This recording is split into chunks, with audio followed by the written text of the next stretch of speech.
Friends, इस video में हम वायर एंड केबल सेगमेंट से पॉलीकैप के बारे में डिटेल डिस्कशन करेंगे।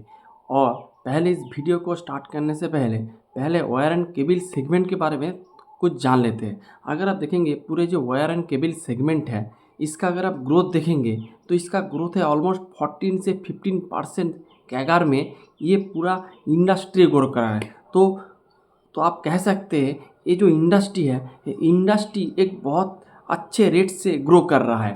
अगर आपका इंडस्ट्री लेवल का अगर ग्रोथ अच्छा होगा तो आपका उसका जो अंडरलाइंग जो स्टॉक्स होते हैं उसमें भी आपको अच्छा खासा ग्रोथ मिलेगा। और अगर आप क्यों इसका ग्रोथ है तो इसका बहुत सारे रीज़न है, क्योंकि इसका ग्रोथ के पीछे बहुत सारे रीज़न है। जैसे आपका प्राइवेट कैपेक्स तो बहुत अच्छे से हो रहा है, उसके साथ साथ अगर आप देखेंगे आप जो गवर्नमेंट जो कैपेक्स वो भी बहुत तेज़ी पकड़ रहा है। तो इसका benefit wire and cable segment को आएगा, क्योंकि आप कोई भी दुनिया में कोई भी काम करें आपको वायर एंड केबल लगता है। से आप घर का कुछ काम करें या फिर इंडस्ट्री का काम करें, रोड्स का काम करें, ईपीसी का काम करें, बिल्डिंग बनाएं, इंडस्ट्री बनाएं, फैक्ट्री बनाएं, प्लांट बनाएं, सोलर सिस्टम बनाएं, डेटा सेंटर बनाएं, हर एक सेगमेंट में आपको वायर एंड केबल लगता है। तो आपका प्राइवेट कैपेक्स बढ़ रहा है, उसके साथ गवर्नमेंट कैपेक्स की भी पेश अप कर रहा है। उसके साथ अगर आप देखेंगे आप डेटा सेंटर का बहुत बूम चल रहा है। और अगर आप डेटा सेंटर देखेंगे, एक एक डेटा सेंटर बैठने के लिए आपको बहुत सारे केबल्स लगते हैं। तो अगर आपका केबल्स लगेगा तो आपको इस टाइप ऑफ प्लेयर, बड़े बड़े प्लेयर से आप अपना केबल्स वगैरह मंगाएंगे। तो डेटा सेंटर के वजह से भी आपका केबल का बहुत डिमांड आ रहा है। फिर आपका ईपीसी का बहुत सारे प्रोजेक्ट हो रहा है, इसमें भी आपका वायर एंड केबल लगता है। फिर आपका जो घर वगैरह बन रहा है उसमें भी आपको वायर लगता है, ज़्यादा से ज़्यादा वायर लगता है। उसके बाद अगर आप देखेंगे सोलर का बहुत बूम चल रहा है, तो सोलर में भी आपको अच्छा खासा वायर लगता है।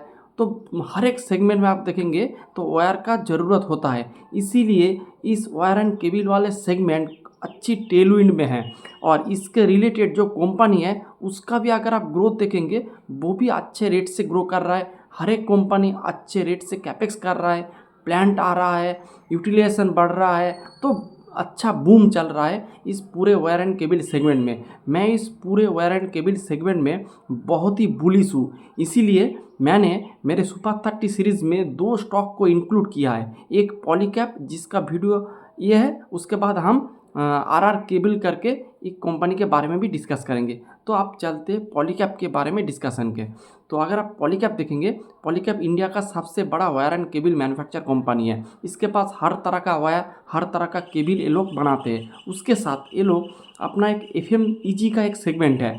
तो इसमें ये लोग अपना स्विच, पंखा, उसके बाद और स्विच गियर्स और बहुत सारा का जो एफएमईजी प्रोडक्ट होता है वो सब ये लोग सेल करते हैं। और उसके साथ इसका ईपीसी का एक सेगमेंट है। तो इसके पास 3 सेगमेंट है। एक है आपका वायर एंड केबल जिसका कंट्रीब्यूशन है 85% पूरे आपका रेवेन्यू में। उसके बाद है एफएमईजी, उसके बाद है ईपीसी। इन 3 सेगमेंट से ये लोग अपना रेवेन्यू वगैरह अर्न करते हैं। तो यही है इसका सिंपल बिजनेस मॉडल। और एक लार्ज कैप 1,07,000 करोड़ वाले एक लार्ज कैप कंपनी है पॉलीकैप। तो ये मोटा मोटी इसका बिजनेस मॉडल। आप चलते इसका Q3 ऑफ FY26 के रिजल्ट के बारे में। तो रिजल्ट धमाकेदार हुआ है। आप अगर पूरे वायर एंड केबल सेगमेंट को देखेंगे सबसे अच्छा रिजल्ट आपको इस पॉलीकैप में मिलेगा। तो इसका रेवेन्यू अगर आप देखेंगे ऑलमोस्ट 46% से ग्रो किया है। उसके बाद इसका 9 मंथ का अगर आप रेवेन्यू देखेंगे वो भी ऑलमोस्ट 30% से ग्रो किया है। पैट 35% से ग्रो किया है। तो इसका ऑपरेटिंग लेवरेज नहीं मिला है, इसका रीज़न हम कॉन पार्ट में बताएंगे। उसके बाद आप देखेंगे इसका पैट मार्जिन, एबिटा मार्जिन थोड़ा इम्पैक्टेड हुआ है, इसका भी रीज़न हम कॉन वाले पार्ट में बताएंगे।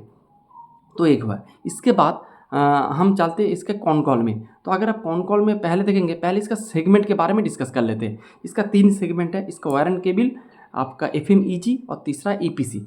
वायर एंड केबल का सेगमेंट अगर आप देखेंगे 53% से ग्रो किया है। मेरे हिसाब से रोबास्ट ग्रोथ है।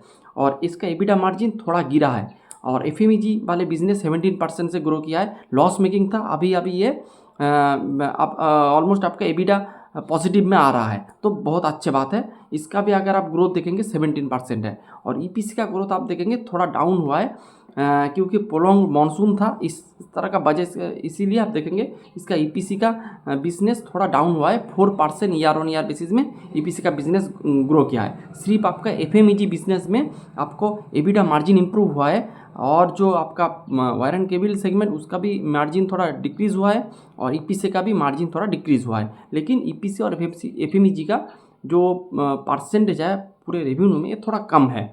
तो अगर आपको इस बिज़नेस को देखना है तो आपको वायर एंड केबल सेगमेंट से इसका बिज़नेस देखना है।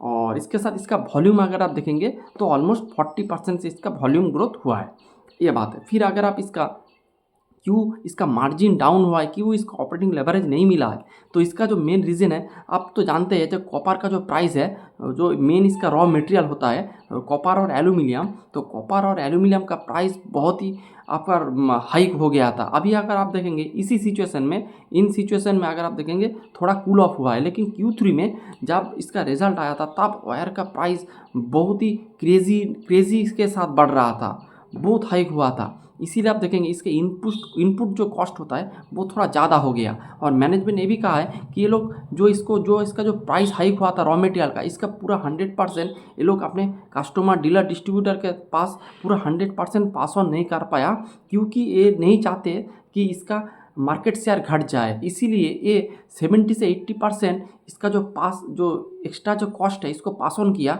और 20% का हिट इन लोगों ने लिया।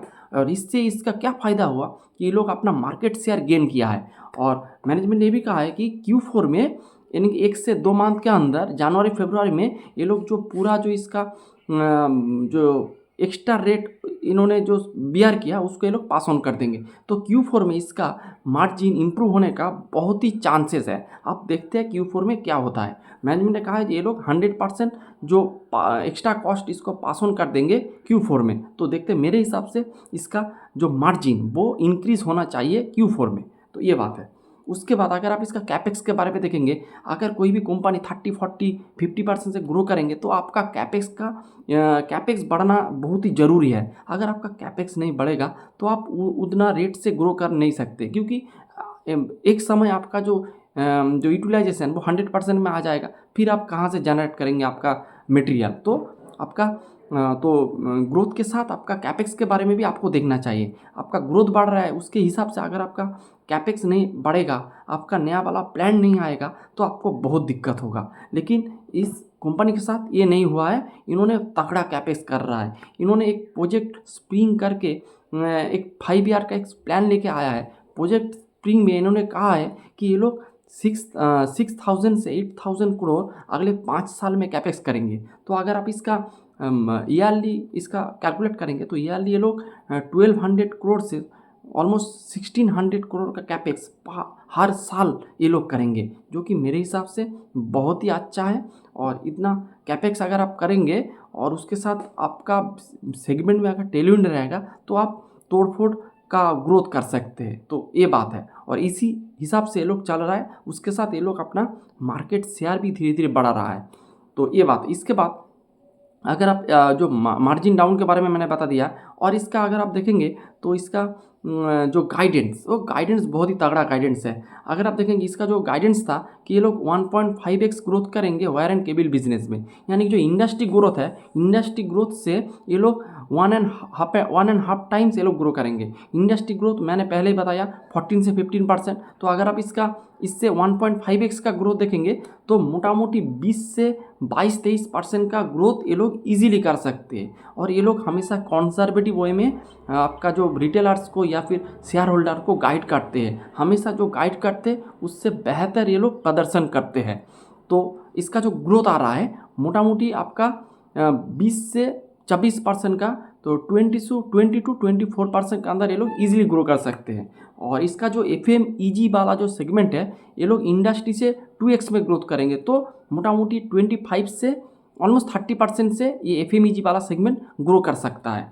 तो इसका ये मोटा मोटी इसका ग्रोथ है। तो अगर आप देखेंगे तो इसका अभी जो 46% से ग्रो किया है, ये ग्रोथ आपको हर एक क्वार्टर में नहीं देखने को मिलेगा। इसका जो नॉर्मलाइज ग्रोथ है 20 से 25% आप लेके चल सकते हो। इससे अनुसार ये लोग परफॉर्मेंस करेंगे। तो आपको जो आपका जो कैलकुलेशन है वो आपको मैनेजमेंट को दिया हुआ गाइडेंस के अनुसार करना चाहिए। अगले इस क्वार्टर में 46% का ग्रोथ कर दिया तो आप इसको समझेंगे अगले क्वार्टर में भी ये लोग 50% का ग्रोथ करेगा, फिर 40% का। ये नहीं हो सकता है, क्योंकि एक 1 lakh crore plus market cap वाला कंपनी है, ये कभी भी आपको 40-50% से ग्रोथ नहीं कर सकते। और मैनेजमेंट भी बता दिया है कि ये लोग 20 से 22-24% में ये लोग अपना रेवेन्यू का हर साल ग्रो करते रहेंगे। एक कंपनी के लिए, एक बड़े कंपनी के लिए जिसका मैनेजमेंट बहुत तगड़ा है, उसका ब्लैंक जो बैलेंस शीट वो एकदम क्रिस्टल क्लियर है, तो उसका भी 20% के ऊपर भी ग्रोथ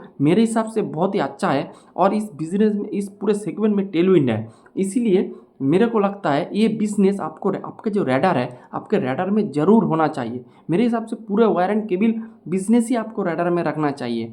जैसे आपका पॉलीकैब हो गया, केईआई हो गया, फिर आपका आरआर काबिल हो गया, इस तरह का बहुत कंपनी है। फिर एक एसएमई कंपनी है जिसका नाम है वी मार्क इंडिया करके, वो भी तगड़े रेट से ग्रो कर रहा है। फिर आपका डायनामिक है, डेल्टन है, पैरामाउंट है, बहुत सारे कंपनी है। सब कंपनी को आपको अच्छे से ट्रैक करना चाहिए।